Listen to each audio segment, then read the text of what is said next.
I'd like to call the Planning and Policy Committee for Tuesday, August 16th to order. First thing on the agenda is public comment. Is there anyone here this morning for public comment? Come on up, please state your name and address and limit your time, please, to 3 minutes. Thank you. My name is David Lee. I live at 412 West Lakewood Boulevard in Holland Charter Township, zip code 49424. I have lived there for about 8 years and have been very, very happy with my access to the beach, the lakeshore, and all of the amazing parks here in Ottawa County.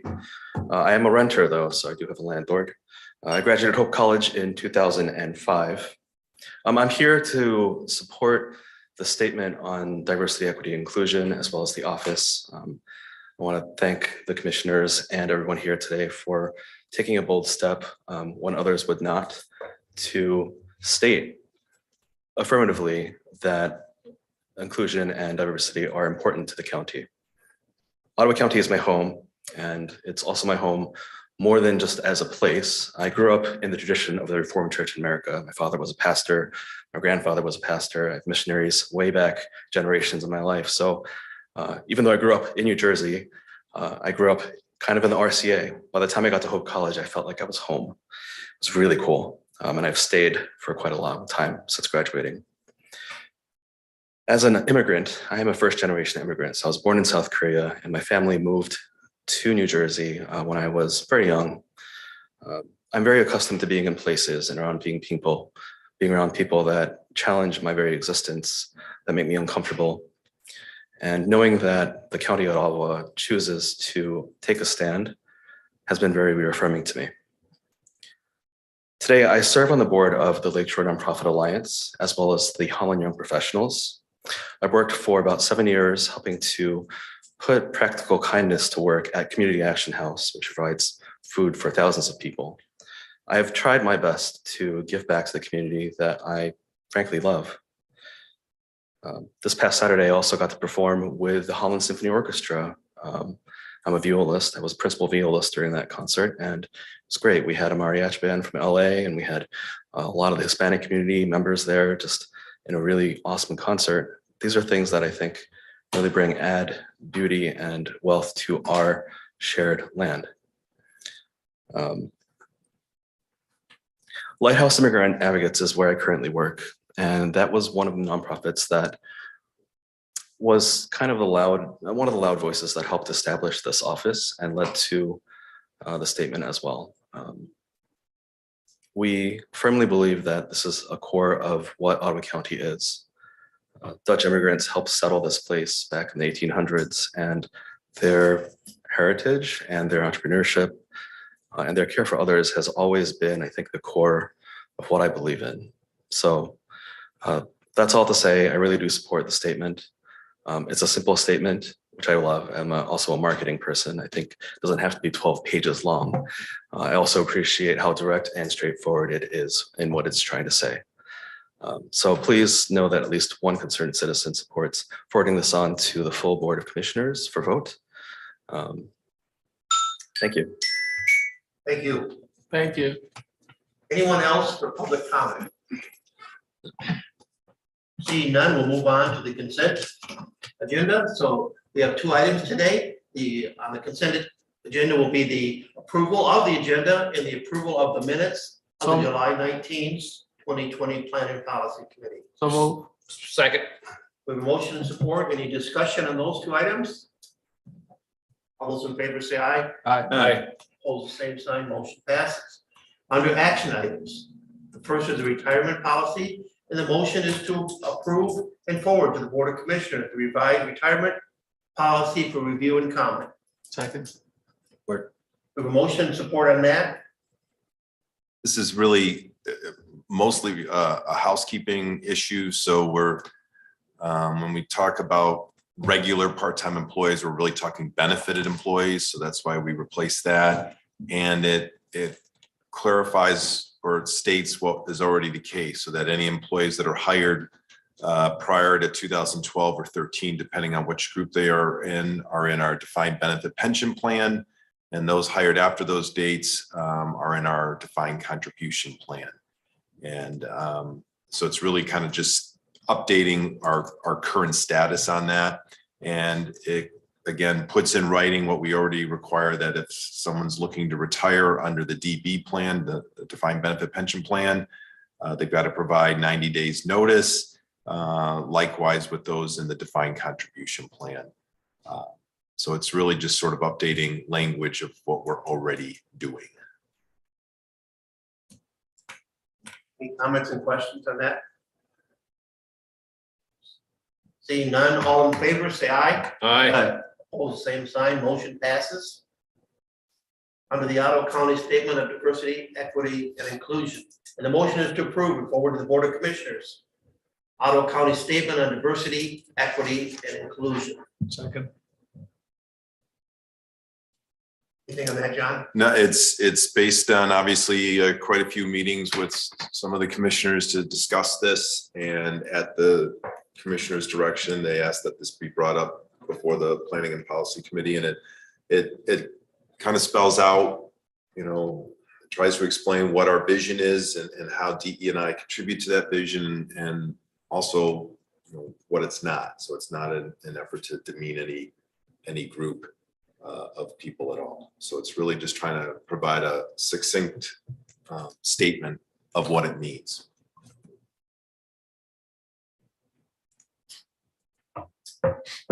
Set. Yep. Good. All those in favor say aye. Aye. Opposed, same sign, motion passes. And the third one is the 2023 Capital Improvement Plan. And the motion is to approve and forward to the Finance and Administration Committee, the 2023 to 2028 Capital Improvement Plan. Second. Your motion and support. Anybody want to add anything to that?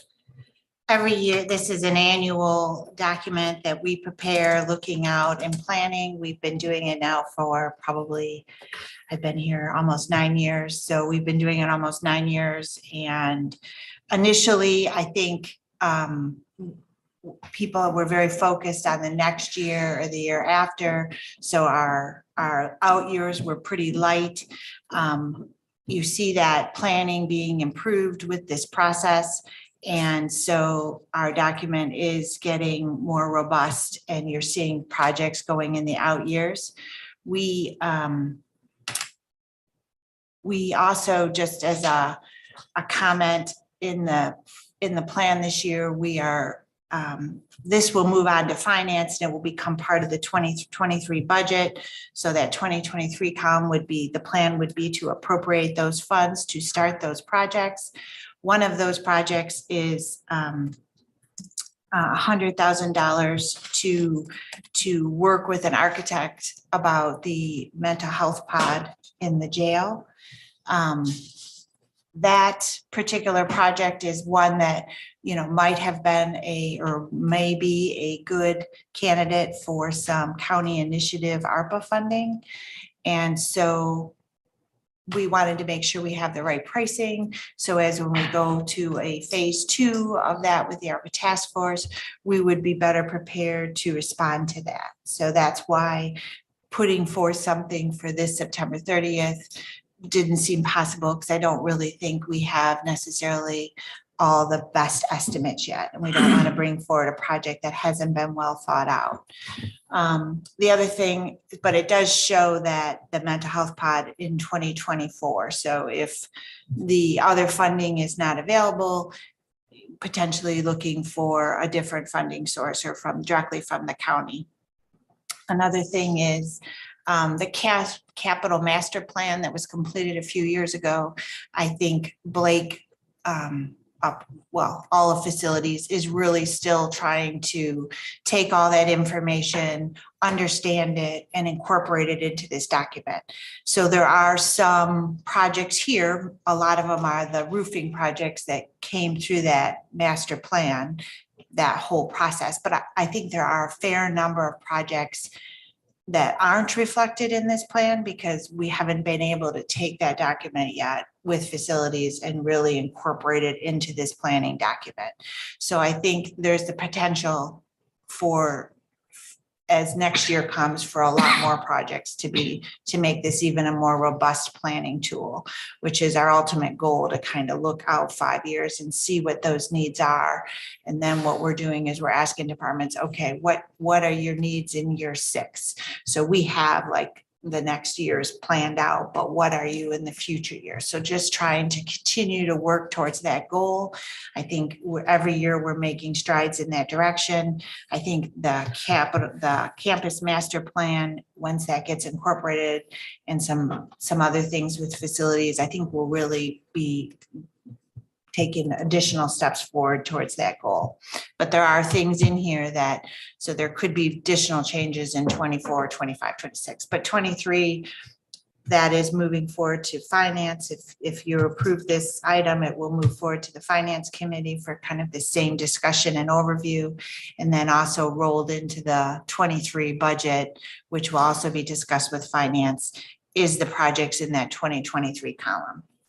Just for an overview of what the document is. So Karen, John, are we, so we're saying with this that we are continually each year looking at the master plan and saying we're bumping it up another year. So we're always looking 5 years down the road to see what our total campus plan is? That's or what are we- that's what this document is. We're Okay. taking a look at this document. Right. The campus master plan is actually a separate document that we do Yes. periodically that needs to be folded into this planning Okay. tool. And what I'm saying is that hasn't been done completely. Okay, So but as the an, master plan, we're continually upgrading, up. the master plan, we contract with the firm to do that probably Yeah. once every 4 or 5 years or so. I remember that. And then we want to take a look at the recommendations in that master plan and incorporate them into this so that we can Right. start budgeting for it. So for example, the James Street Building A roof Yeah. was identified as, hey, you can just replace the membrane now for a lot less. If we wait another 3 or 4 years, for example, Right. you'll have to do a complete tear off of the roof, which is a lot more expensive. Right. So that's an example where part of the master plan was now incorporated into this. Okay. There's just other projects that I think we did an initial look that are probably lower priority, but we are going to eventually work those into the capital improvement plan. So I guess my question is separate from this. Are we looking at redoing the master plan at some point in time? Yeah, it was 2021 it came out, so just a year ago. Right. So probably another 3 or 4 years that we would update that again. Because we try to do those. The one before that, I think, was in 2016, so about every 5 years. So that's what we'll try to do with this as Right. well. All right. Any additional comments?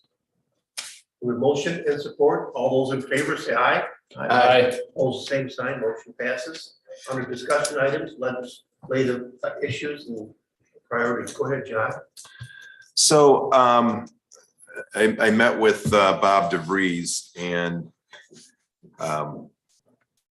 between now and the November election, there are only 2 to 3 session days left scheduled between now and November.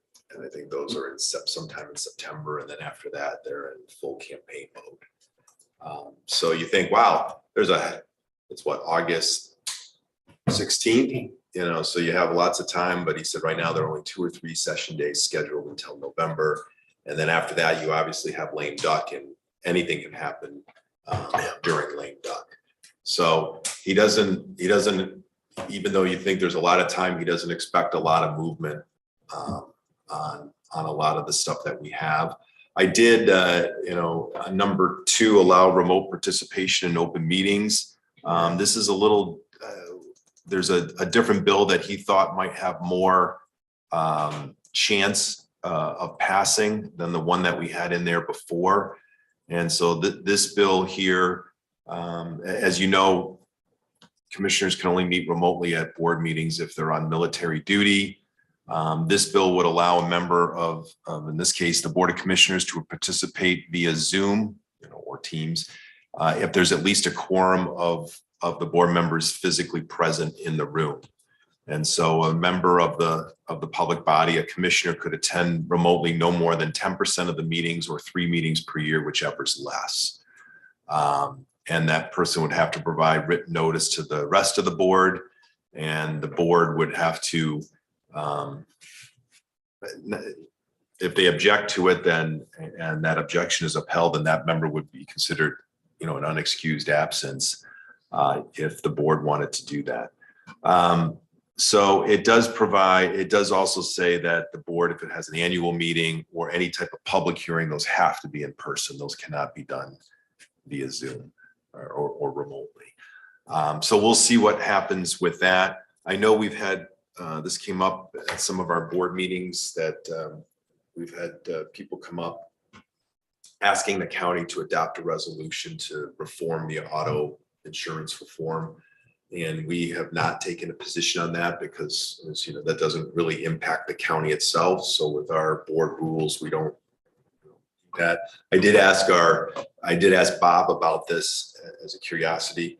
He says he does not feel that this bill will be amended in any way because the current Speaker of the House was instrumental in passing the current law that went through, and is not likely to be willing to amend it. So just as a, and especially with only 2 to 3 session days left before the election.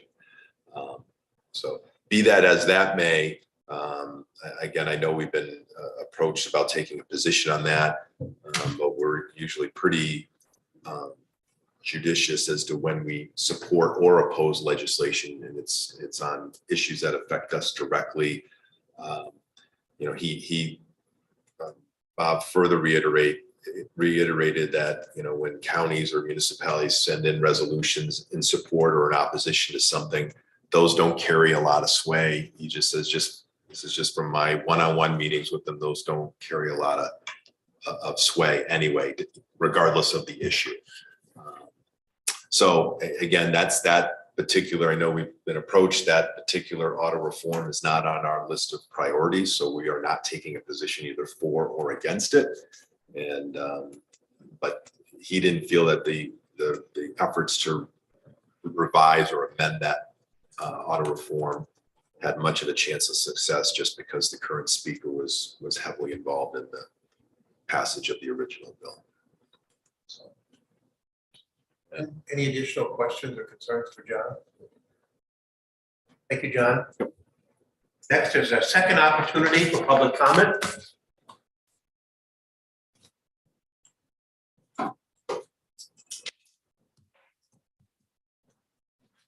Please state your name, address, and limit your time to 3 minutes. Yeah, good morning, Commissioners. Sorry I'm late. I'm Brian Harrison with AdvisoCare. It's just disappointing, right? The world we live in is just extremely, extremely disappointing. The fact that I apologize, I was late. Certainly we live in a flawed world, and Satan is working his power very diligently for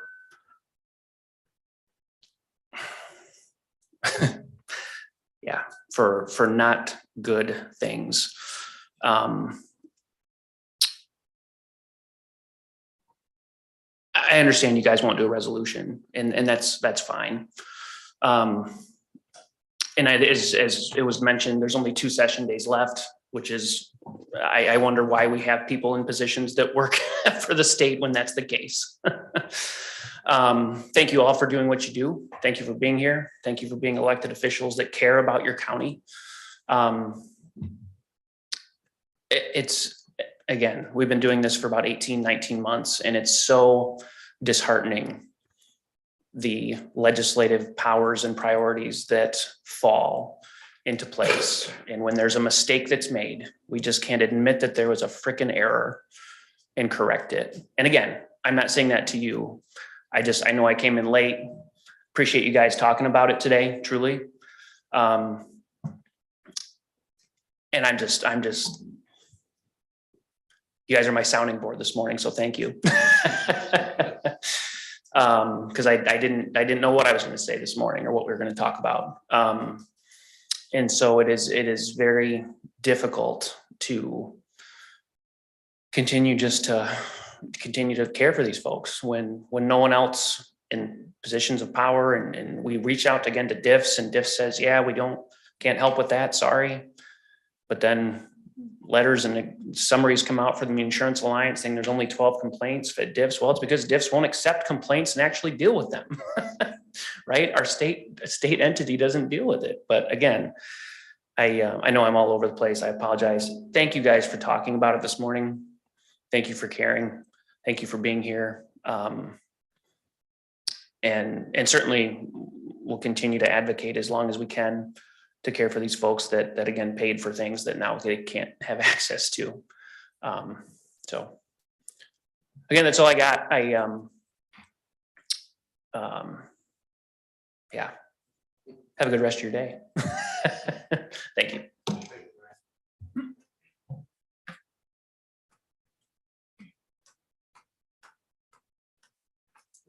Good morning, Teresa White, Robinson Township. I give you thanks. I give you thanks for being up here all the time, speaking for others that can't speak for themselves.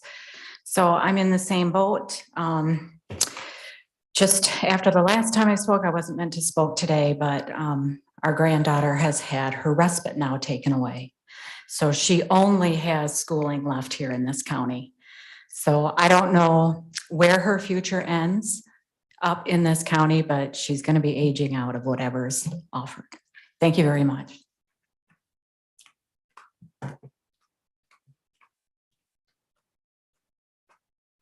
Before we adjourn, does anyone else have anything on their mind this morning? Seeing none, we're adjourned. Thank you.